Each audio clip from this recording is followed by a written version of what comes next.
तो बेटा अब मैं एक नया टॉपिक स्टार्ट करूंगा जो बहुत ही इंपॉर्टेंट है क्वेश्चन पॉइंट से भी, फिजिक्स की अंडरस्टैंडिंग के पॉइंट से भी। और उस नए टॉपिक का नाम है relative motion. Relative motion, relative motion, ये हमने नया टॉपिक स्टार्ट करना है, रिलेटिव मोशन। तो बेटा अब इस पॉइंट, इस कंसेप्ट पर ध्यान दो। अगले 2-3 दिन लगातार यही टॉपिक चलेगा अपना रिलेटिव मोशन का। आज मैं कुछ बेसिक्स बताऊंगा, इसके रिलेटिव मोशन का मीनिंग समझाऊंगा मैं आपको। 2-4 क्वेश्चन भी हो सकता है आज करवा दूं मैं, छोटे छोटे बेसिक से। फिर हम इसको अलग अलग टॉपिक वाइज डिटेल में पढ़ेंगे। तो रिलेटिव मोशन एग्जामिनेशन पॉइंट से बहुत इंपॉर्टेंट टॉपिक होता है, लेकिन है आसान, बिल्कुल इजी है। तो रिलेटिव मोशन का पहले तो मीनिंग क्या है भाई, रिलेटिव मोशन किसे कहते हैं? तो बेटा अगर ध्यान से समझो तो कोई भी मोशन जो हम डिस्कस करते हैं ना, वैसे तो वो सारी मोशन ही रिलेटिव मोशन होती हैं। शायद जब शुरू में जब हमने काइनेमेटिक्स स्टार्ट की थी तो आपको ये बताया था कि भाई रिलेटिव मोशन जो है, मतलब किसी भी बॉडी की जो मोशन या रेस्ट की स्टेट है वो एब्सोल्यूट नहीं होती, वो रिलेटिव होती है, वो फ्रेम ऑफ रेफरेंस पर डिपेंड करती है, फ्रेम ऑफ रेफरेंस पर वो डिपेंड करती है। तो बेटा सारी मोशन ही रिलेटिव मोशन होती हैं, बट यहां नॉर्मली क्या होता है, हम बॉडी को कंपेयर करते हैं ग्राउंड से। जब तक मेंशन ना करे किसी क्वेश्चन में, किसी स्टेटमेंट में, तो हम अपना रेफरेंस ग्राउंड को मानते हैं। मतलब जो ऑब्जर्वर है ऐसा मानते हैं जैसे वो ग्राउंड के साथ अटैच है, और ग्राउंड को रेस्ट में मानते हैं और ऑब्जर्वर को भी रेस्ट में मान के चीजों को समझा देते हैं। नॉर्मल कंडीशंस में तो ऐसा होता है। जैसे मान लो आपने किसी कार की मोशन स्टडी करनी है, आपने भाई कोई बस चल रही है उसकी मोशन स्टडी करनी है। जैसे मैंने कह दिया a car is moving with velocity of 10 metre per second towards north, ऐसे बोल दिया, तो मैं ये अंडरस्टूड मानूंगा कि मैं उसको ग्राउंड से कंपेयर कर रहा हूं बगैर बताए। लेकिन इस टॉपिक के अंदर हम हमेशा ग्राउंड को ऑब्जर्वर माने, ऐसा कोई जरूरी नहीं है। अब जो हम टॉपिक पढ़ रहे हैं ना, इसमें हम ऑब्जर्वर को जरूरी नहीं कि हमेशा रेस्ट में माने। ग्राउंड को जैसे रेस्ट में माना तो ऑब्जर्वर ग्राउंड पर है तो उसको रेस्ट में मानते हैं। लेकिन जब हम रिलेटिव मोशन की बात करते हैं तो इसमें दोनों ऑब्जेक्ट मोशन में भी हो सकते हैं, कोई एक रेस्ट में हो सकता है, तो बहुत सारी अलग अलग कंडीशन बनेंगी। तो इसमें हम एक ऑब्जेक्ट को दूसरे ऑब्जेक्ट से कंपेयर करेंगे, और हो सकता है वो जो जिससे कंपेयर करें वो ऑब्जेक्ट खुद मोशन में हो, वो ऑब्जेक्ट खुद मोशन में। जैसे दो कार की मोशन आपस में कंपेयर कर ली, दो एरोप्लेन्स की मोशन कंपेयर कर ली, दो ट्रेन्स की मोशन आपस में कंपेयर कर ली, या एक आदमी चल रहा है, एक ट्रेन चल रही है, उनको आपस में कंपेयर कर लिया। इस तरह की कंडीशन इस टॉपिक के अंदर हम स्टडी करेंगे। तो उसके लिए फिर हम वर्ड रिलेटिव मोशन यूज करते हैं। मतलब रिलेटिव मोशन का मतलब होता है motion of one body with respect to another body, motion of one body with respect to another body, comparatively किस उसको स्टडी किया जाएगा। तो एक बॉडी की मोशन दूसरे के कंपैरिजन में जो होती है उसको रिलेटिव मोशन बोलते हैं। तो मैंने शुरू में बोला वैसे तो सारी मोशन रिलेटिव है, लेकिन अगर दोनों बॉडी देखने वाला भी, एक देखो इसमें क्या होगा, एक तो होगा ऑब्जर्वर, एक होगा ऑब्जेक्ट। ऑब्जर्वर मतलब जो देख रहा है, ऑब्जेक्ट जो जिसको देखा जा रहा है। तो अगर ऑब्जेक्ट और ऑब्जर्वर दोनों ही चल रहे हों तो उनको आपस में कंपेयर करके हम मोशन को स्टडी करेंगे। उसके बारे में थोड़ी 2-3 बातें हैं शुरू में, वो डिस्कस कर लेते हैं। जैसे पहले है relative position. Relative position, relative position मैं इसको एग्जांपल लेके समझाता हूं। पहले तो जनरल मीनिंग समझा दूं, जनरल मीनिंग समझा दूं इसका, फिर हम इसकी क्वेश्चंस पर जाएंगे। पहले कंसेप्ट क्लियर कर लो रिलेटिव मोशन का। तो रिलेटिव मोशन में कुछ टर्म आएंगे, रिलेटिव पोजीशन, भाई relative velocity, relative acceleration, relative displacement, ये सब चीजें इसमें हम पढ़ेंगे। मैं एग्जांपल लेता हूं, जैसे ये ओरिजिन है। मान लो मेरे पास एक ऑब्जेक्ट है ए, एक ऑब्जेक्ट है बी, दो ऑब्जेक्ट है बी और ए। मैं रिलेटिव पोजीशन की बात कर रहा हूं। पहले मान लीजिए ये ईस्ट डायरेक्शन है, ये इसको ईस्ट मान लेता हूं, मैं इसको मान लेता हूं नॉर्थ। समझाना है मुझे। अब ये मान लो डिस्टेंस है 10 मीटर, ये डिस्टेंस भी मान लेता हूं मैं 10 मीटर। ऐसा कंसिडर कर लेता हूं, एक एग्जांपल दे रहा हूं समझाने के लिए, पोजीशन का मीनिंग समझाने के लिए, रिलेटिव पोजीशन का। तो पहले मैं ये मान लेता हूं कि भाई मेरा ऑब्जर्वर ओ पॉइंट पर है। मान लो मेरा ऑब्जर्वर ओ पॉइंट पर है, जरूरी नहीं ओ पर हो, मैं कोई चीज समझाने के लिए लेट कर रहा हूं। तो मेरा ऑब्जर्वर है ओ पॉइंट पर। ऑब्जर्वर मतलब जो देखना जा रहा है। ऑब्जर्वर से कई बार ऑब्जर्वर बोलूंगा मैं, कई बार बोलूंगा frame of reference. Frame of reference, मान लो मेरा ऑब्जर्वर या फ्रेम ऑफ रेफरेंस है ओ पॉइंट पर। मैं ओ पॉइंट पर जो आदमी है उससे पूछता हूं भाई बताओ ए किधर है। मैं ओ से पूछता हूं कि ए किधर है, तो जो कोई भी बताएगा वो अपने कंपैरिजन में बताएगा। तो ऑब्जर्वर ओ पॉइंट पर है तो वो ओ वाला आदमी अपने कंपैरिजन में ये कहेगा, जैसे मैंने ओ पे एक आदमी है ऑब्जर्वर, उससे पूछा भी बताइए ए की पोजीशन क्या है, ए की पोजीशन क्या है। तो ये ओ वाला मेरे को बोलेगा कि ए जो है मेरे कंपैरिजन में ईस्ट में है 10 मीटर दूर।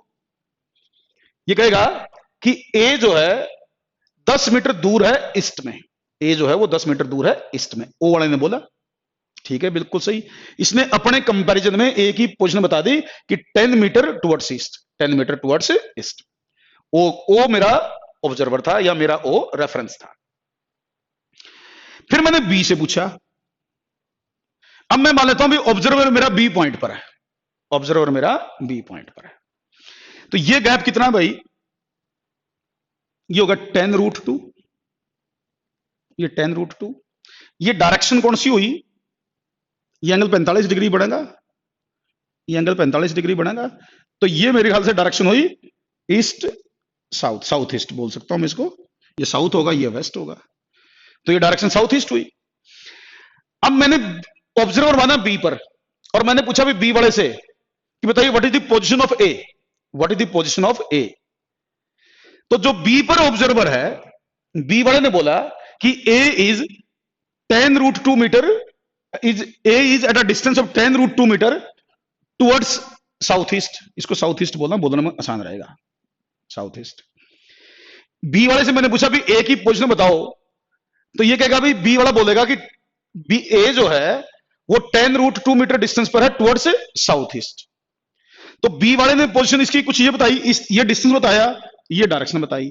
ओ वाले ने ये डिस्टेंस बताया और ये डायरेक्शन बताई। तो ओ के कंपैरिजन में तो पोजीशन क्या हुई 10 मीटर टुवर्ड्स ईस्ट, बी के कंपैरिजन में पोजीशन क्या हुई 10√2 टुवर्ड्स साउथ ईस्ट। तो दोनों ने जो पोजीशन बताई वो अपने अपने कंपैरिजन में बताई। एक बार मेरा ऑब्जर्वर ओ था, उसने बता दिया अपने कंपैरिजन में, एक बार मेरा ऑब्जर्वर बी था, उसने बता दिया अपने कंपैरिजन में। तो ये तो अपनी जगह पर फिक्स है, ये फिक्स था। बट जब मैंने रेफरेंस चेंज करा तो पोजीशन की वैल्यू अलग अलग आई। तो पोजीशन जो होती है किसी भी चीज की वो रेफरेंस पर डिपेंड करती है, किसके साथ कंपैरिजन करे उस पर डिपेंड करेगा कि इसकी पोजीशन क्या बोलनी है। ओ वाला तो ये इसके हिसाब से पोजीशन बोलेगा, बी वाला इसके हिसाब से पोजीशन बोलेगा। तो ये होगी, इसको बोलते हैं relative position. Position of A with respect to O, position of A with respect to B, ऐसे बोलेंगे हम। ये तो मीनिंग है इसका। अब मैं इसको क्वेश्चन के हिसाब से समझा दूं, क्वेश्चन के हिसाब से। जैसे मान लो ये एक्स एक्सिस है, ये वाई एक्सिस है, ये ओरिजिन है, ये ए यहां है भाई, ए का पोजीशन वेक्टर है आर ए,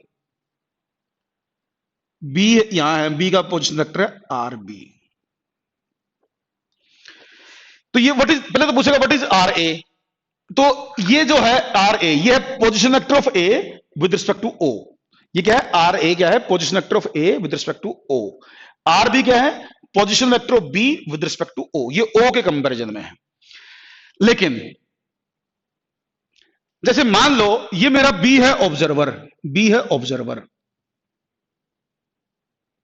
ये है ऑब्जेक्ट। मान लो बी ए को देख रहा है, बी ए को देख रहा है, बी ए को देखेगा तो बी को ए इस डायरेक्शन में दिखाई देगा, इस डायरेक्शन में दिखाई देगा, बी को ए इधर दिखेगा।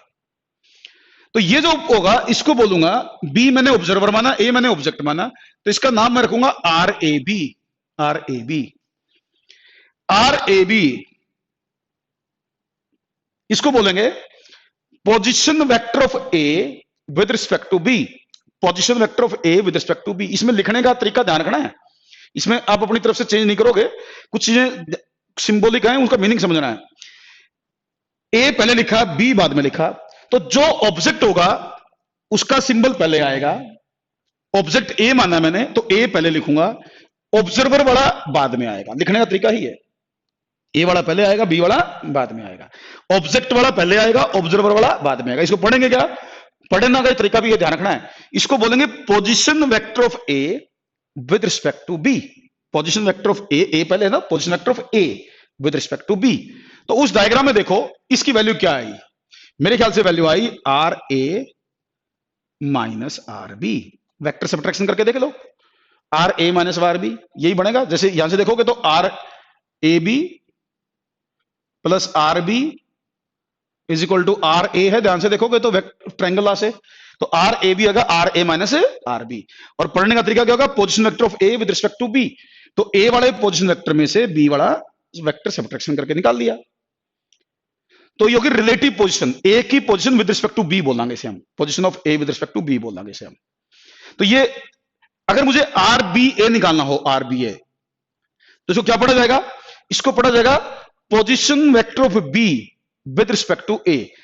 तो बी पहले लिखा तो इसका मतलब बी होगा ऑब्जेक्ट, अगर मैंने बी पहले लिख दिया तो ये होगा ऑब्जेक्ट और ये होगा ऑब्जर्वर, ऑब्जर्वर।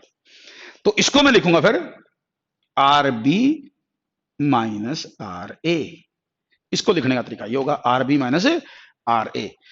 तो ये रिलेटिव पोजीशन से, एक तो नॉर्मली हम क्या करते हैं, पोजीशन वेक्टर जो होता है वो हम रिप्रेजेंट करते हैं ओ के कंपैरिजन में, ओ के कंपैरिजन में, इसलिए इसको आर ए आर बी ऐसे बोल देते हैं। लेकिन जरूरी नहीं भी ओ के कंपैरिजन में कंपैरिजन करना पड़े, हमें हो सकता है बी ए का बी से कंपैरिजन करना पड़ जाए, या ए का बी का, या बी से ए का, तो उसके हिसाब से आप इसको, तो ये तो मीनिंग समझा रहा हूं मैं अभी, रिलेटिव पोजीशन बताइए। अब रिलेटिव वेलोसिटी, तो मेन जो अपना क्वेश्चन ज्यादा आते हैं वो रिलेटिव वेलोसिटी। मीनिंग समझो भाई, मीनिंग तो वही हुआ, velocity of one body with respect to another body, velocity of one body with respect to another body, that is relative velocity. तो रिलेटिव वेलोसिटी क्या है, एक बॉडी की वेलोसिटी दूसरे के कंपैरिजन में। मैथमेटिकली लिखूं तो ये होगा relative displacement, relative displacement over time taken, that will be relative velocity, relative displacement with respect to time taken। तो relative displacement को time taken से डिवाइड करोगे तो relative velocity आ जाएगी। तो मैथमेटिकली जैसे मानो दो बॉडीज हैं, एक A है एक B है, A की वेलोसिटी है VA, B की वेलोसिटी है VB। तो अगर आपको बोले velocity of A with respect to B निकालनी है, velocity of A with respect to B निकाल, मैथमेटिकली बता रहा हूं मैं, मैथमेटिकली मीनिंग समझाऊंगा फिर। तो पहले मुझे लिखना पड़ेगा ए पहले लिखना पड़ेगा, बी बाद में लिखना पड़ेगा, ए पहले बी बाद में। तो इसका मीनिंग हुआ velocity of A with respect to B, velocity of A with respect to B, और इसका फॉर्मूला होगा V A minus V B, V A minus B. Mathematically A वाली वेलोसिटी में से बी वाली वेलोसिटी का वेक्टर सब्ट्रैक्शन कर दो, ए वाली वेलोसिटी में से बी वाली वेलोसिटी का वेक्टर सब्ट्रैक्शन कर दो। अगर मुझे निकालनी हो वीबीए तो होगी velocity of B minus velocity of A, velocity of B minus velocity of A. अगर मुझे वीबीए निकालने, पढ़ेंगे कैसे, velocity of B with respect to A. तो इसमें बी ऑब्जेक्ट है, इसमें ए ऑब्जेक्ट है, ऑब्जेक्ट पहले लिखना है, ऑब्जर्वर बाद में लिखना है। इस सिंबल में ऑब्जेक्ट पहले ऑब्जर्वर बाद में, इसमें ये पहले लिखा तो इसका मतलब ये ऑब्जेक्ट ये ऑब्जर्वर। तो ये अगर देखो तो रिलेटिव वेलोसिटी मैथमेटिकली सोचो तो वो वेक्टर सब्ट्रैक्शन ही तो है, दो वेक्टर के वेक्टर सब्ट्रैक्शन कर दो, दो वेलोसिटीज की रिलेटिव वेलोसिटी आ जाएगी। जैसे मैं एग्जांपल लूं, मान लो आपको एक क्वेश्चन में वेलोसिटी ऑफ ए दे दी 3i cap plus 4j cap, velocity of B दे दी 2i cap plus 6j cap, ये दे दिया। इसने पूछा what is the relative velocity of A with respect to B, तो V A minus V B, V A minus V B कर दूंगा। तो यहां से V A minus V B करोगे, V A minus V B, तो क्या answer आया 3i plus 4j minus 2i plus 6j, bracket के साथ लिख रहा हूं मैं। तो velocity of A with respect to B क्या बढ़ा है भाई, देखो 3 माइनस 2 तो i कैप, 4 माइनस 6 तो माइनस 2j कैप। ये रिलेटिव वेलोसिटी का मैथमेटिकल आंसर आ गया। ये तो मैथमेटिकल बता रहा हूं अभी जस्ट कि भाई क्वेश्चंस में हमें करना क्या है, रिलेटिव वेलोसिटी निकालनी है तो वेक्टर सब्ट्रैक्शन करना है, रिलेटिव वेलोसिटी का मतलब वेक्टर सब्ट्रैक्शन, अगर क्वेश्चन को सोल्व करने से रिलेटेड बात करो तो। हाँ बिल्कुल, लेकिन ये तो मैथमेटिक्स हुआ ना, फिजिक्स क्या है इसके पीछे, कॉन्सेप्ट क्या है। हाँ बिल्कुल सही, माइनस का आएगा, माइनस का है, प्लस नहीं आएगा। मैं रिलेटिव वेलोसिटी का मीनिंग समझाता हूं आपको। रिलेटिव वेलोसिटी का मीनिंग बेसिक, जैसे रिलेटिव मोशन ना, रिलेटिव मोशन आप डेली लाइफ में बहुत जगह ऑब्जर्व करते हो, बहुत सारी ऐसी जगह हैं जहां हम रिलेटिव मोशन को ऑब्जर्व करते हैं। सबसे सिंपल सा एग्जांपल लेता हूं मैं, बिल्कुल आसान सा एग्जांपल, जो लगभग हर बच्चे ने खुद फील किया होगा। आपने कभी छोटे होते हुए एक बात ध्यान दी हो, एक जब खास अभी तो वो तो अभी सकता है वो, लेकिन नॉर्मली जब छोटे बच्चे होते हैं ना, उनको कई बार ऐसा लगता है जैसे वो बस में जा रहे हो, बस या ट्रेन में जा रहे हो ना, तो बच्चों को ऐसा लगता है जब वो बाहर देखते हैं तो उनको ऐसा लगता है कि जैसे पेड़ जो है पीछे जा रहे हैं, पेड़ ऐसा लगे जैसे पेड़ पीछे जा रहे हैं। ऐसा कभी महसूस हुआ कि आप बस में जा रहे हैं या गाड़ी में जा रहे हैं या ट्रेन में जा रहे हैं और आपको लगेगा सारे पेड़ पीछे भाग गए? सबने देखा होगा ऐसा, मेरे ख्याल से तो सबकी लाइफ में ये होता है। और कई बार जब जब छोटे छोटे बच्चे होते हैं तो अपने पेरेंट्स से वो पूछते हैं, देखो देखो देखो सारे पेड़ पीछे भाग गए जी, सारे पेड़ पीछे भाग गए। ऐसा लगा कभी जिंदगी में? अब मेरी बात को सुनिए, फिजिक्स समझिए, फिजिक्स समझिए इसके पीछे, इस क्वेश्चन के पीछे। मैक्सिमम बच्चों ने ये जवाब दिया कि नहीं जी पेड़ तो नहीं चल रहे, लेकिन मैंने आपसे पूछा था कि आप ट्रेन में बैठ के जा रहे हैं और आपको पेड़ चलते हुए दिख रहे हैं, तो आपका जवाब होगा, आर्यन का जवाब ठीक था, हाँ चलो, आपका जवाब होगा कि पेड़ चल रहे हैं, पेड़ चल रहे हैं। ध्यान रखना, क्योंकि आप जो मोशन देख रहे हो ना, ये बताओ आपको पेड़ चलते हुए दिख रहे हैं नहीं दिख रहे हैं? अगर आपको पेड़ चलते हुए दिखे तो भाई सब चल ही रहे होंगे, इसका मतलब चल ही रहे होंगे। वैसे कैसे दिख गए? वैसे दिख रहे हैं तो इसका मतलब हम पागल हो गए। अगर वैसे में पेड़ पीछे चलते हुए दिख रहे हैं तो इसका मतलब हम तो पागल हो गए, जबकि हम तो पागल नहीं है, हम तो सही है। तो पेड़ आपको चलते हुए दिख रहे हैं तो फिजिक्स लैंग्वेज में पेड़ चल रहे हैं आपके कंपैरिजन में या ट्रेन के कंपैरिजन में। अगर आप ये कहो ना, अगर मैं ग्राउंड को ऑब्जर्वर मानूं, ग्राउंड को ऑब्जर्वर मानूं, एक आदमी रेस्ट में ग्राउंड पे खड़ा है, उससे पूछोगे तो वो कहेगा पेड़ रेस्ट में है, वो कहेगा पेड़ रेस्ट में है। लेकिन अगर मैं आपको ऑब्जर्वर मानूं जो ट्रेन में बैठा है, जो आदमी ट्रेन में बैठा है, अगर मैं उसको ऑब्जर्वर मानूं तो उसका आंसर ये होगा कि अगर मान लो ट्रेन ईस्ट में जा रही है, ट्रेन ईस्ट में जा रही है, तो जो आदमी ट्रेन में बैठा है वो कहेगा पेड़ वेस्ट में जा रहे हैं। ट्रेन वाले आदमी का जवाब फिजिक्स की लैंग्वेज में ही होगा कि trees are moving towards waste.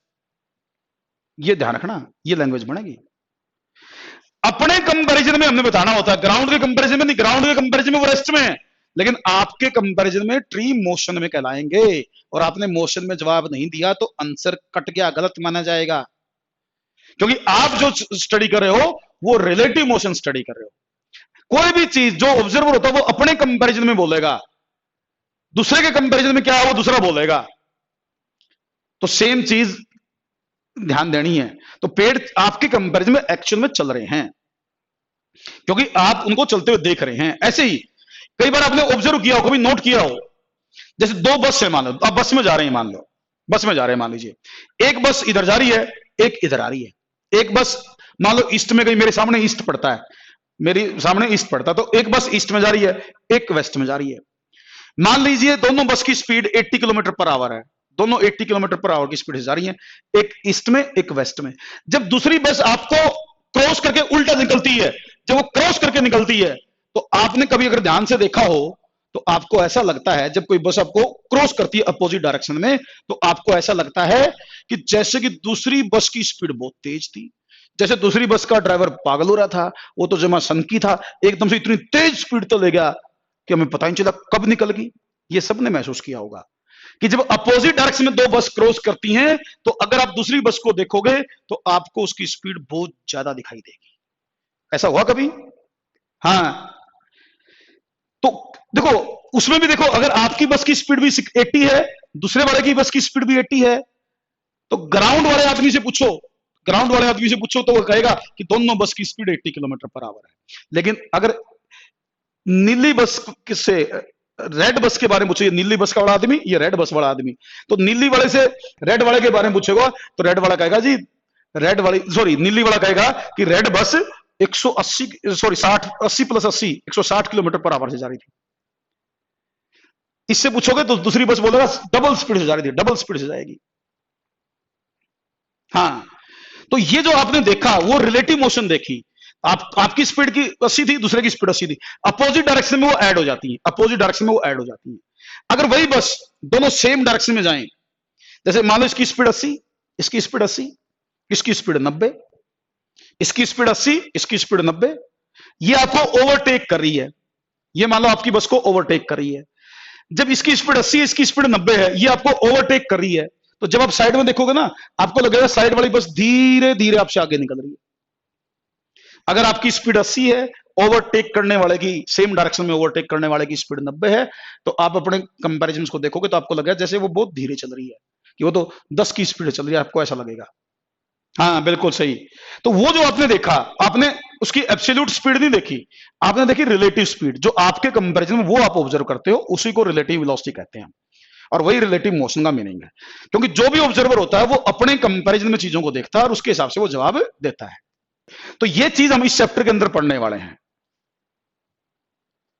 हाँ, सेम डायरेक्शन में स्पीड कम दिखती है, सब्ट्रैक्शन के बराबर दिखती है, सेम डायरेक्शन में सब्ट्रैक्शन के बराबर दिखती है, अपोजिट डायरेक्शन में सम के बराबर दिखती है। वो आंसर निकाल लेंगे, मैथमेटिकली निकाल के दिखाऊंगा मैं, मैथमेटिकली निकाल के दिखाऊंगा मैं आपको। अभी तो मीनिंग समझा रहा हूं रिलेटिव मोशन का, क्योंकि 3-4 दिन पढ़ना हमने टॉपिक, तो पता तो होना चाहिए रिलेटिव मोशन कहां हम देखते हैं डेली लाइफ में। मैंने कहा ना सारी ही मोशन रिलेटिव होती है, वैसे तो सारी ही मोशन रिलेटिव होती है, लेकिन ये छोटे छोटे एग्जाम्पल से आपको क्लियर हो जाएगा कि रिलेटिव मोशन का मतलब क्या है। चलो, अब ये रिलेटिव वेलोसिटी का मैथमेटिकल फार्मूला है कि दो वेलोसिटीज को वेक्टर सब्ट्रैक्शन कर दो, दो वेलोसिटीज का वेक्टर सब्ट्रैक्शन कर दो। अच्छा, जैसे रिलेटिव वेलोसिटी होती है वैसे रिलेटिव एक्सप्रेशन भी लिख सकते हैं आप, रिलेटिव एक्सप्रेशन, रिलेटिव डिस्प्लेसमेंट। अगर आपको रिलेटिव एक्सप्रेशन लिखना हो ना, expression of A with respect to B, तो ए वाले एक्सप्रेशन में से बी वाले एक्सप्रेशन का वेक्टर सब्ट्रैक्शन कर दो। अगर आपको expression of B with respect to A लिखना हो, तो बी वाले एक्सप्रेशन में से ए वाले का वेक्टर सब्ट्रैक्शन कर दो। ठीक, तो ये मैथमेटिकली तो ये वेक्टर सब्ट्रैक्शन है, मैथमेटिकली तो वेक्टर सब्ट्रैक्शन है, लेकिन मैथमेटिक्स से ज्यादा कंसेप्ट पता पहले पता होना चाहिए। मैथमेटिक्स तो आंसर निकालने के लिए चाहिए, तो वेक्टर सब्ट्रैक्शन है मैथमेटिकली तो, लेकिन मेनली है body velocity of one body with respect to another body. अब मैं इसका पहले तो क्लास के पेपर के लिए बता दूं, क्योंकि क्लास के पेपर में तो कई बार डेरिवेशन आ जाती है रिलेटिव वेलोसिटी की, तो वो डेरिवेशन बताऊंगा, लेकिन मैं डेरिवेशन में एक फार्मूला आएगा, मैं फार्मूले पर ज्यादा विश्वास नहीं करता, मैं कंसेप्ट पर विश्वास करूंगा। लेकिन पहले मुझे डेरिवेशन तो करवानी पड़ेगी एक छोटी सी, कि भाई रिलेटिव वेलोसिटी का फार्मूला निकालो।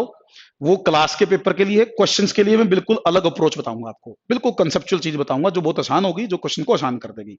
लेकिन पहले डेरिवेशन कर लेते हैं छोटी सी इसकी रिलेटिव वेलोसिटी की, फार्मूला लिख लेते हैं रिलेटिव वेलोसिटी का, जनरल केस ले लेते हैं।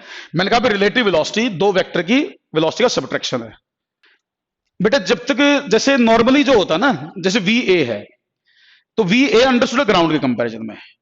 जब ए और बी को आपस में कंपेयर करेंगे तो ए और बी लिखूंगा, वरना जैसे मैंने वी ए लिखा, वी ए लिखा, तो ये ग्राउंड के कंपैरिजन में अंडरस्टूड है। अगर मैं बार बार इसके साथ जी लिखूंगा ना तो बड़ा हो जाएगा ये। अगर मैंने वी बी लिखा तो ये अंडरस्टूड है ग्राउंड के कंपैरिजन में।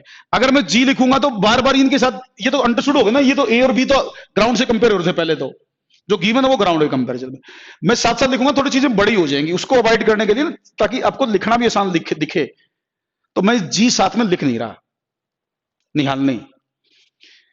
वी ए और वी बी ग्राउंड के कंपैरिजन में है, क्योंकि जब तक मेंशन नहीं करते तो ऑब्जर्वर ग्राउंड होता है, जब तक मेंशन नहीं करते। जब आपस में कंपेयर कर तो ए और बी में साथ साथ लिख रहा हूं। ठीक, तो चलो मैं एक रिलेटिव वेलोसिटी की डायरेक्शन समझा देता हूं पहले।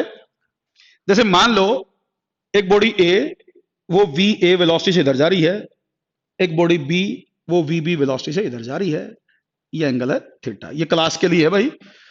देखो ये ए की वेलोसिटी, ये बी की वेलोसिटी। अब मुझे निकालनी है वी ए बी, मैं वी ए बी निकालना चाहता हूं भाई, V A B, velocity of A minus velocity of B, तो वेक्टर सब्ट्रैक्शन करना है, तो मुझे बी की वेलोसिटी का नेगेटिव वेक्टर चाहिए, बी की वेलोसिटी का नेगेटिव वेक्टर चाहिए, तो बी की वेलोसिटी का नेगेटिव वेक्टर इधर बनाऊंगा मैं फिर कह रहा हूं ये डेरिवेशन तो मुझे करवानी पड़ रही है, मैं इसमें विश्वास नहीं करता ज्यादा, मैं आपको अलग मेथड बताऊंगा क्वेश्चंस के लिए तो, लेकिन ये डेरिवेशन क्लास के पेपर के लिए है। ये ओ पी क्यू एस। अब मुझे इसका और इसका रिजल्टेंट निकालना, वेक्टर सब्ट्रैक्शन सबको करनी आती है, वेक्टर सब्ट्रैक्शन वेक्टर में पढ़ी थी हमने, तो पैरेललोग्राम लॉ से इनका रिजल्टेंट निकाल दो।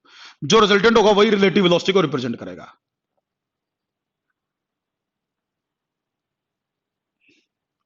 तो ये रिलेटिव वेलोसिटी आएगी, ये होगी relative velocity of A with respect to B. A वाली में से बी वाली वेलोसिटी का वेक्टर सब्ट्रैक्शन करना है, तो relative velocity of A with respect to B, जो ये रिजल्टेंट है यही रिलेटिव वेलोसिटी कहलाएगी। तो आपको पता भी रिजल्टेंट का फॉर्मूला ये होता था वेक्टर सब्ट्रैक्शन में, मैं इसका यूज करूंगा, मैं लिख रहा हूं जस्ट ये, इसका यूज करूंगा मैं। तो यहां एक वेक्टर की जगह वी ए आ जाएगा, दूसरे वेक्टर की जगह वी बी आ जाएगा, इसकी जगह आ जाएगी रिलेटिव वेलोसिटी, तो ये velocity of A with respect to B, और इसको मैं लिख दूंगा under root V A square plus V B square minus 2 V A V B cos theta, ये आ जाएगा इसकी जगह। तो वी ए भी होगा under root V A square plus V B square minus V A V B cos theta. तो एक आपने ये रिजल्टेंट का एंगल भी निकाला था, रिजल्टेंट का एंगल टेंजेंट बीटा वाला फॉर्मूला ध्यान होगा आपको, टेंजेंट बीटा वाला, टेंजेंट बीटा वाला फॉर्मूला था हमारे पास, tangent beta is equal to B sine theta और A minus B cos theta. तो यहां ये बीटा एंगल रिलेटिव वेलोसिटी का, तो tangent beta is equal to V B sine theta over V A minus V B cos theta. ये आपके पास relative velocity का फार्मूला आ गया, ये रिलेटिव वेलोसिटी का एंगल निकालना होगा। अब ये होगी velocity of A with respect to B. इसमें एक एग्जांपल ले लेता हूं मैं, मान लो थीटा है 0, थीटा 0 है, अगर थीटा 0 है तो रिलेटिव वेलोसिटी की वैल्यू निकाल के देखो। थीटा 0 का मतलब bodies are moving in same direction, bodies are moving in same direction, तो यहां से वैल्यू निकाल के देखो, under root V A square plus V B square minus 2 V A V B, solve करके देखो इसको, V A B V A minus V B होगा, V A minus V B. अब ये पॉइंट जैसे मैंने अभी एग्जांपल लिया था, दो उसका बसेस का एग्जांपल लिया था, उसके ऊपर उस पर अप्लाई करके देखो, जब दो बस सेम डायरेक्शन में चल रही थी, एक की स्पीड 80 थी, एक की 90 थी, एक की स्पीड 80 थी, एक की 90 थी, एक 80 जा रही थी, एक 90 जा रही थी, तो मैंने कहा था भी 80 वाला 90 वाले को देखेगा तो स्पीड 10 दिखाई देगी वो, क्योंकि सेम डायरेक्शन में रिलेटिव वेलोसिटी जो होती है वो सब्ट्रैक्शन के बराबर है, सेम डायरेक्शन में रिलेटिव वेलोसिटी सब्ट्रैक्शन के बराबर है, यहां से देख लो आप। ऐसे ही थीटा 180 का एग्जांपल लेता हूं मैं, थीटा 180 का, 180 का मतलब अपोजिट डायरेक्शन, तो उसमें वैल्यू भर के देखो, तो velocity of A with respect to B under root V A square plus V B square plus 2 V A V B, क्योंकि cos 180 माइनस 1 होता है, तो यहां से आ जाएगा velocity of A with respect to B is V A plus V B. अब theta 180 का मतलब डायरेक्शन अपोजिट, तो डायरेक्शन अगर अपोजिट हो तो रिलेटिव वेलोसिटी दोनों के सम के बराबर है, रिलेटिव वेलोसिटी दोनों के सम के बराबर है। यही मैंने उसमें बताया था आपको कि भाई अगर अपोजिट डायरेक्शन में, जैसे एक बस इधर गई थी, एक बस इधर गई थी, तो मैंने कहा था भाई उनको एक को दूसरे की स्पीड डबल दिखाई दे रही थी, 80 इसकी थी, 80 इसकी थी, 80 स्पीड इसकी थी, 80 इसकी थी, तो इसको दूसरे की स्पीड 160 दिख रही थी, क्योंकि अपोजिट डायरेक्शन में रिलेटिव वेलोसिटी दोनों के सम के बराबर होती है, रिलेटिव वेलोसिटी दोनों के सम के बराबर होती है। बाकी ऐसे ही बाकी अलग अलग एंगल्स पर आप वैल्यू निकाल सकते हो। जो थीटा 90 हो, मान लो थीटा 90, थीटा 90 पर रिलेटिव वेलोसिटी क्या होगी, V A B under root V A square plus V B square under root V A square plus V B square, तो ये 90 पर ये रिलेटिव वेलोसिटी आ जाएगी। तो ये है बेसिक फार्मूला, ये चीजें याद रख जाती है ना, कुछ क्वेश्चन डायरेक्ट हो जाते हैं, आसान हो जाते हैं वैसे पढ़े, लेकिन क्लास के पेपर में ये सब कुछ पूछा जाता है आपसे। तो रिलेटिव वेलोसिटी वेक्टर सब्ट्रैक्शन के बराबर है, किस्म से समझने के लिए बोला, तो ए वाली वेलोसिटी में से बी वाली वेलोसिटी माइनस कर दो तो ए वी ए बी आ जाएगी। अगर मुझे बीबीए निकालना हो तो, वीबीए निकालना हो तो, अगर मेरे से कोई पूछे वीबीए निकालो तो वीबीए, तो बी वाली में से ए वाली माइनस कर दो, जैसे ये थी ए वी ए, ये थी वी बी। अगर मुझे ये वैल्यू निकालनी हो, ये वैल्यू निकालनी हो, तो मैं क्या करूंगा, ए वाली का नेगेटिव लूंगा, फिर वेक्टर सब्ट्रैक्शन है तो ये माइनस वी ए लेना पड़ेगा, मुझे माइनस वी ए लेना पड़ेगा।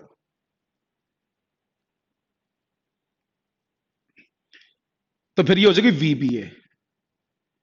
VBA इसको बोलूंगा velocity of B with respect to A. इसको यूं देखो, आप ध्यान से देखोगे ना, VAB और VBA, ये रिलेशन होगा इनमें, ये रिलेशन होगा। मतलब ए की बी के कंपैरिजन में, बी की ए के कंपैरिजन में इक्वल एंड अपोजिट होंगी, relative velocities equal and opposite होंगी। मतलब इन दोनों का मैग्नीट्यूड इक्वल होगा, डायरेक्शन अपोजिट होगी, नेगेटिव साइन आएगा। एक तो ए में से बी माइनस हो रही थी, बी में से एक माइनस ए माइनस हो रही है, तो ये VAB और minus VAB equal and opposite होंगी। रिलेटिव वेलोसिटी का मतलब समझा दूं, जैसे मान लो ये VA है, ये VB है। लेट जस्ट एग्जांपल दे रहा हूं मैं, जस्ट एग्जांपल दे रहा हूं। लेट ये एंगल था 30 डिग्री, ये एंगल 30 डिग्री था। मैंने निकाला VAB, VAB तो ये आया VA माइनस VB, और आपने मेरे को बताया भी यहां कहीं आएगा, ये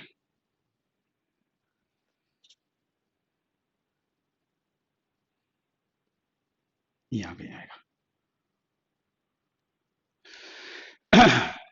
अब एक पॉइंट समझना मेरा, ध्यान से सुनना, ध्यान से सुनना। इसमें ये होगा ऑब्जेक्ट, ये हमारा होगा ऑब्जेक्ट, और ये होगा हमारा ऑब्जर्वर, सॉरी ऑब्जर्वर, ऑब्जर्वर या रेफरेंस। अब थोड़ा प्रैक्टिकली समझता हूं मैं बात को, मैं एग्जांपल ले रहा हूं, मैं वैल्यू मान लेता हूं। लेट, जस्ट समझाने के लिए, लेट ये एंगल 15 डिग्री है, मान लो ये एंगल 15 डिग्री है। जस्ट मैंने एक एग्जांपल दिया कोई मीनिंग समझाने के लिए। तो ये रिलेटिव वेलोसिटी का पहले मीनिंग, भाई इसका मतलब क्या हुआ वो सोचो। या आप ये सोचो कि एक कार इधर जा रही थी, एक कार इधर जा रही थी, एक कार इधर गई, एक कार इधर गई। तो मैंने बी कार का जो ड्राइवर है, बी कार में कोई आदमी बैठा है, मान लो इस कार में कोई आदमी बैठा है, मैंने उससे ए वाले के बारे में पूछा। मान लीजिए मैंने बी वाले से ए कार के बारे में पूछा। मैंने पूछा भाई बताओ ए कार किधर जाने लग रही है। आप सोचो दो रोड हैं, एक, इन दोनों रोड्स के बीच में actual angle 30 degree, actual angle in दोनों रोड के बीच में 30 डिग्री। ऐसे सोचो, एक कार इधर गई, एक कार इधर गई। मैंने बी कार में जो आदमी बैठा है, बी कार में, उससे ए के बारे में पूछा। तो जो बी कार में आदमी बैठा उससे ए कार के बारे में पूछूंगा, तो वो ये कहेगा कि भाई बी वाला आदमी ए के बारे में बताएगा मेरे को, बी वाला आदमी ए के बारे में बताएगा, तो वो ये कहेगा कि ए कार मेरे कंपैरिजन में 45 डिग्री पे जा रही है। ए कार वाले आदमी को बी कार वाले आदमी को ए कार यहां जाती दिखेगी, इस एंगल पर, इस डायरेक्शन में जाती दिखेगी। एक्चुअल में ए जा रही है, लेकिन बी वाले से पूछोगे ना, वो यहां नहीं बताएगा, वो कहेगा जी यहां जा रही है इस डायरेक्शन में। उससे पूछोगे तो वो कहेगा 45 डिग्री पे जा रही है मेरे से। बी वाले से मैं ए वाले के बारे में पूछूंगा तो वो इसकी ये डायरेक्शन नहीं बताएगा, वो ये डायरेक्शन बताएगा। उसको लगेगा ऐसा, वो झूठ नहीं बोल रहा, उसको लग रहा है कि जैसे ए इधर जा रही है 45 डिग्री पर, जबकि जा रही थी एक्चुअल में 30 डिग्री पर। ये रिलेटिव वेलोसिटी देख रहा है, क्योंकि वो बी वाला जो देख रहा है वो अपने कंपैरिजन में देख रहा है, एक्चुअल नहीं देख रहा, वो एक्चुअल नहीं देख रहा, ग्राउंड के कंपैरिजन में देख रहा है, अपने कंपैरिजन में। उसको ऐसा लग रहा है कि जैसे ए यहां जा रही है। तो कोई भी आदमी जो होता है वो अपने कंपैरिजन में बताता है, जो भी मोशन बताता है वो अपने कंपैरिजन में बताता है। तो इसलिए इसका मीनिंग ये होगा कि बी वाले ने ए वाले को देखा तो ए उसको यहां जाती दिखी, जबकि जा रही थी यहां। ये रिलेटिव मोशन, क्योंकि वो बी वाला अपने कंपैरिजन में रिलेटिव मोशन ए की देखने लग रहा है। तो ये तो चलो मैथमेटिकल थोड़ी छोटी बेसिक सी डेरिवेशन है, कल इसके ऊपर हम क्वेश्चंस डिस्कस करेंगे बड़े अच्छे वाले। आपको बिल्कुल कंसेप्चुअली हम समझाएंगे इसको कि रिलेटिव वेलोसिटी के क्वेश्चन किस टाइप के आएंगे, क्या क्या उसमें क्वेश्चन बनेंगे, क्या क्या केसेस बनेंगे, वो हम कल डिस्कस करेंगे। आज थोड़ा बेसिक आइडिया मैंने आपको दे दिया है, अभी मैं क्लास को यहीं रोक रहा हूं बेटा, कल मिलते हैं बेटा। ओके बेटा।